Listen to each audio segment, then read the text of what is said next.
صلی اللہ علیہ حبیبہ محمد و آلہ و صحبہ و بارک وسلم۔ السلام علیکم۔ آپ دیکھ رہے ہیں میرا یوٹیوب چینل سفینہ عرب 786۔ ہمارا جو بات چیت کا قافلہ ہے اپنی منزل کی طرف رواں دواں ہے، تو چلتے ہیں آج کے مسائل اور سوالات کی طرف اور دیکھتے ہیں کس نے کیا پوچھا ہے۔ فہد علی کھاریاں،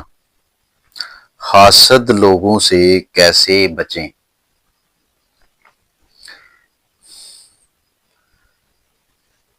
یہ تو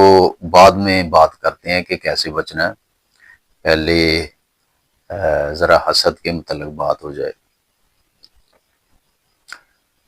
انسان کا جو نفس ہے اس کے پاس بہت سے ہتھیار ہیں جن کا استعمال کر کے وہ انسان کو غیر اللہ کی طرف لے کے جاتا ہے، اور ان میں سب سے زیادہ خطرناک اور جو خوفناک اور خفیہ ہتھیار ہے وہ ہے حسد۔ بہت سے لوگ خود کو بڑا نیک سمجھ رہے ہوتے ہیں، بہت اچھا انسان سمجھ رہے ہوتے ہیں، لیکن ان میں بھی یہ بیماری پائی جاتی ہے، اور مزے کی بات یہ ہے کہ ان کو اس کا احساس تک نہیں ہوتا کہ ہم کیا کر رہے ہیں۔ اور دوسری چیز یہ ہے کہ یہ جب بھی آپ سے کوئی حسد کرے گا وہ آپ کا کوئی قریبی رشتہ دار ہوگا یا کوئی دوست ہوگا یا کوئی جاننے والا ہوگا۔ عام طور پہ کوئی غیر بندہ یا اجنبی بندہ آپ سے حسد نہیں کرے گا، اور اس میں یہ ہوتا ہے کہ حسد کرنے والا خام خواہ جلتا اور کڑتا رہتا ہے، حاصل کچھ بھی نہیں ہوتا، لیکن وہ اپنے طور پر جلتا رہتا ہے، کڑتا رہتا ہے۔ مقصد اس کا یہ ہوتا ہے کہ دوسرے انسان میں جو اللہ کریم نے خوبی جو پیدا کی ہے یا جو اس کی خوبی نمایاں ہو رہی ہے، وہ چاہتا ہے کہ یہ اس میں نہیں ہو، نہ ہو۔ یعنی دوسرے لفظوں میں آپ یہ کہہ سکتے ہیں کہ وہ اللہ کریم کو چیلنج کر رہا ہے کہ مجھے آپ کی تخلیق منظور نہیں، مجھے آپ کی جو تقسیم ہے وہ منظور نہیں، میں آپ کی جو کام ہے، میں آپ کے جو کام ہیں ان پر راضی نہیں۔ یعنی خوبی تو اللہ کریم نے اس کو دی ہے نا، تو وہ بندہ راضی نہیں ہو رہا، وہ کہہ رہا ہے کہ نہیں ہونی چاہیے۔ یعنی اپنی مرضی جو ہے وہ چاہ رہا ہے کہ یہ پوری ہو، اور اللہ کریم کی مرضی وہ چاہ رہا ہے کہ پس پردہ چلی جائے۔ یہ تو سیدھی اللہ کریم سے دشمنی والی بات ہے۔ بجائے اس کے کہ آپ جتنا وقت اس کے متعلق سوچنے میں صرف کر رہے ہیں کہ اس کی یہ خوبی جو ہے اس کے پاس نہ رہے، اس سے کم وقت اگر آپ اپنے آپ کو دیں اور اپنے اندر وہ خوبی تلاش کریں جو اللہ کریم نے آپ کے اندر رکھی ہے، تو یہ کہیں بہتر چیز ہے، کیونکہ اللہ کریم نے ہر انسان میں کوئی نہ کوئی خوبی رکھی ہے، کسی کو محروم نہیں رکھا۔ مگر مسئلہ یہ ہے کہ ہم اپنی خوبی پہچاننے کی بجائے دوسروں کی جو خوبی ان سے جلتے رہتے ہیں۔ اگر آپ میں پہچان کرنے کی کیپیسٹی نہیں ہے یا وہ ظرف نہیں ہے یا کوئی آپ کے پاس وہ پیمانہ نہیں ہے، تو کم از کم کسی ایسے انسان سے پوچھ لیں جو اہل علم ہے، اہل عقل ہے یا صاحب باطن ہے، آپ کم از کم اس سے پوچھ لیں، وہ آپ کو ڈسکور کر دے گا کہ آپ میں کون سی خوبی ہے، پھر آپ اپنی خوبی کو اجاگر کریں تاکہ آپ کو فائدہ ہو۔ دوسروں کی خوبی سے جلتے رہنا، اس سے تو آپ اپنا وقت ضائع کر رہے ہیں اور حاصل بھی کچھ نہیں ہونا۔ تو باقی رہا کہ ان سے کیسے بچا جائے، تو دو چیزیں ہیں، ایک تو اگر تو آپ کہیں کسی سے وابستگی ہے کسی بزرگ سے، تو اس سے کوئی ذکر پوچھیں کہ آپ کون سا ذکر کریں۔ اپنے طور پر ذکر نہیں کرنا چاہیے، آپ اپنے کسی رہنما یا مرشد سے آپ پوچھیں، وہ آپ کو آپ کی فطرت اور آپ کے تمام معاملات کو دیکھ کر آپ کو ذکر بتائے گا، تو آپ وہ ذکر کریں۔ یہ آپ کا ایک قسم کا حصار ہوگا، جو باہر سے بیرونی جو قوتیں آپ پر اثر انداز ہوں گی ان کے جو ہے یہ حصار کا کام دے گا۔ اور اگر آپ کا کہیں کوئی رہنمائی یا اس طرح کا کوئی اللہ کے بندے کے ساتھ آپ کا تعلق نہیں ہے، خود سے آپ ذکر کرنا چاہتے ہیں، تو سب سے بہترین چیز پھر یہ ہے کہ آپ درود پاک کا ورد کریں اور ہمہ وقت کریں، اٹھتے بیٹھتے دل میں زبان سے، اور گنتی کے بغیر آپ درود شریف پڑھیں۔ تو انشاءاللہ جو بھی کوئی سوچے گا پھر خود تو اس نے برباد ہونا ہی ہے، لیکن کم از کم اللہ کریم آپ کو محفوظ رکھے گا۔ اور دوسری چیز یہ ہے کہ آپ ان لوگوں سے دور رہیں، یا تو کم ملیں یا ان سے دور رہیں۔ اور تیسری چیز یہ ہے کہ جب آپ کو کوئی کامیابی ملے یا آپ کوئی چیز خریدتے ہیں، کوئی مکان یا گاڑی وغیرہ، تو اس کا خام خواہ ان لوگوں کے سامنے تشہیر نہ کریں۔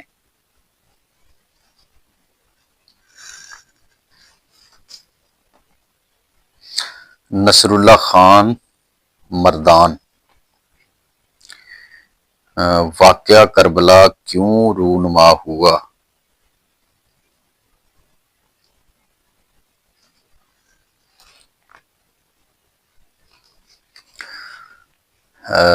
پہلی بات تو یہ ہے کہ واقعہ کربلا ہمارے لیے انتہائی رنج و الم کا مقام ہے، اور دوسری طرف جناب حضرت حسین علیہ السلام اور ان کے رفقا کے لیے انتہائی مبارک کا مقام ہے۔ اب اگر اس واقعہ کا آپ جو منظر نامہ ہے اس پہ تھوڑا سا غور کریں تو پتہ چلتا ہے کہ جو اس وقت حکومت میں لوگ تھے، ان کا مقصد صرف بغاوت کو روکنا نہیں تھا، بغاوت کو کچلنا نہیں تھا، بلکہ ان لوگوں کا مقصد برسوں سے ان کے جو دلوں میں آگ جل رہی تھی، امام اور ان کے رفقا کو شہید کر کے اور اس آگ کو جو ہے وہ ٹھنڈا کرنا تھا، اس کو بجھانا تھا جو برسوں سے ان کے دلوں میں سلگ رہی تھی۔ اب یہ دیکھیں کہ مثال کے طور پر آپ دیکھیں کہ جب کہیں کو قتل وغیرہ ہوتا ہے تو پولیس جو ہے وہ موقع واردات پہ پہنچتی ہے، تو سب سے پہلے وہ اس بات کا تعین کرتی ہے کہ آیا کہ یہ واقعہ محض چوری کی وجہ سے پیش آیا ہے یا کسی پرانی دشمنی کا شاخسانہ ہے۔ اگر تو مقتول کو ایک گولی لگی ہو تو پولیس اس نتیجے پر پہنچ جاتی ہے کہ یہ ایک چوری کی واردات ہے، کوئی چور آیا تھا، اس کو اس نے کچھ پیسے لیے ان سے یا کوئی قیمتی اشیاء جو ہے وہ اکٹھی کی، اور اس بندے نے مزاحمت کی تو اس نے اس کو گولی مار دی اور وہ پیسے وغیرہ لے کے چلا گیا۔ لیکن اگر مقتول کے ایک کی بجائے کوئی 10-20 گولیاں لگی ہوں، جگہ جگہ گولیاں لگی ہوں، اس کے اعضاء کاٹ دیے گئے ہوں، اس کا چہرہ مسخ کر دیا گیا ہو،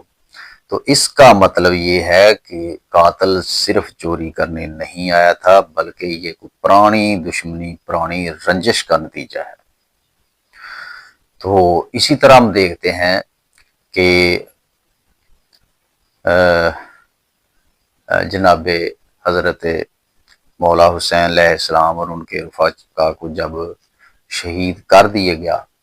تو بات تو یہاں ختم ہو جانی چاہیے تھی۔ اس کے بعد گھوڑوں کے سموں سے ان کی جو ناش تھی،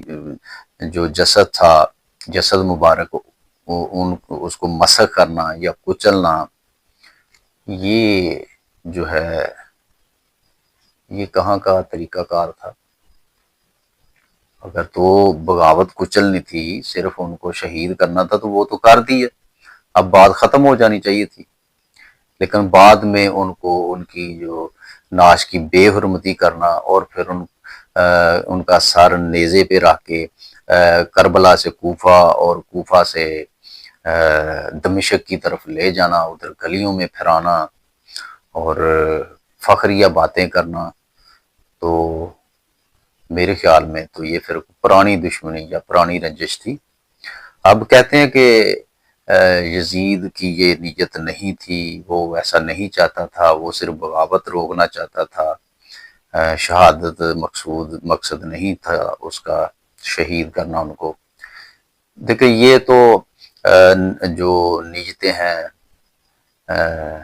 یہ تو اللہ کریم بہتر جانتا ہے، ہم اس بارے میں کچھ نہیں کہہ سکتے، لیکن یہ ضرور کہا جا سکتا ہے کہ چونکہ حکومت یزید کی تھی، وہ بادشاہ وقت تھا، اس کی حکومت میں یہ سارا واقعہ رونما ہوا، لہذا وہ اپنے آپ کو بری الذمہ قرار نہیں دے سکتا۔ نیت کیا تھی یہ تو قیامت والے دن پتہ چلے گا، جو بھی اس کی تھی، لیکن ظاہری طور پر اگر دیکھا جائے تو یہ اس سے پتہ چلتا ہے کہ وہ چونکہ حکومت اس کی تھی لہذا ذمہ داری اس کی تھی۔